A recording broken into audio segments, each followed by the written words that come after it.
বাংলাদেশের দক্ষিণাঞ্চলের বরিশাল বিভাগের একটি প্রশাসনিক অঞ্চল ও বাংলাদেশের অতি প্রাচীন একটি জেলা বা শহর। অপরূপ প্রাকৃতিক সৌন্দর্যমণ্ডিত পটুয়াখালী বরিশাল বিভাগের একটি সম্ভাবনাময় জেলা। পর্যটন নগরী কুয়াকাটা এ জেলার সবচেয়ে বড় আকর্ষণ।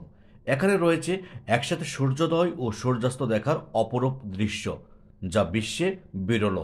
তাই পর্যটকদের কাছে পটুয়াখালী সাগরকন্যা নামে পরিচিত।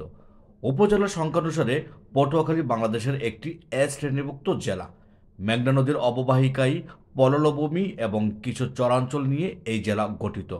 পটুয়াখালী জেলা শহর একটি পূর্ণাঙ্গ প্রশাসনিক অঞ্চল। এই জেলার বিভিন্ন সরকারি বিশ্ববিদ্যালয়, কলেজ সহ প্রচুর সরকারি বেসরকারি প্রতিষ্ঠান রয়েছে।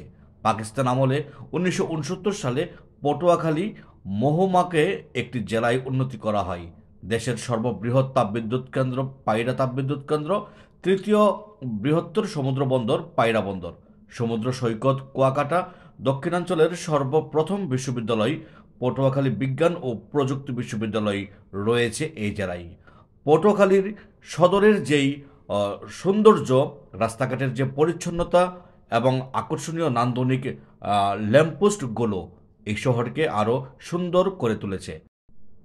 পটুয়াখালী শহরের বয়স প্রায় ১৫০ বছর। এই নামের উৎপত্তি নিয়ে মতান্তর রয়েছে।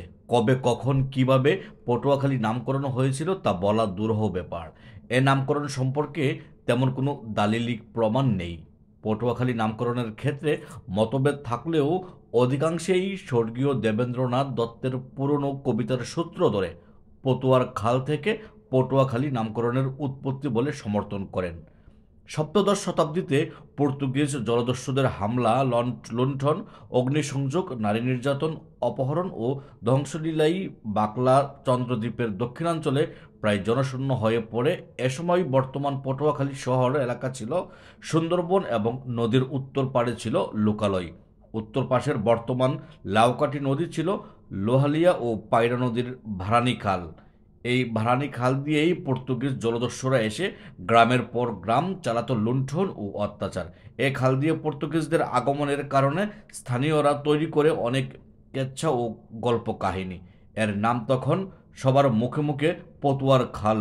পরবর্তীতে এই পটুয়ার খাল থেকেই পটুয়াখালীর উৎপত্তি হয়, কেউ কেউ এমনটাই বলে মন্তব্য করেছেন। 1980 সালে শেরেবাংলা টাউন হলে অনুষ্ঠিত পটুয়াখালী জেলার ইতিহাস ও ঐতিহ্য শীর্ষক সেমিনারে অধিকাংশ বক্তা একথাই বলেন।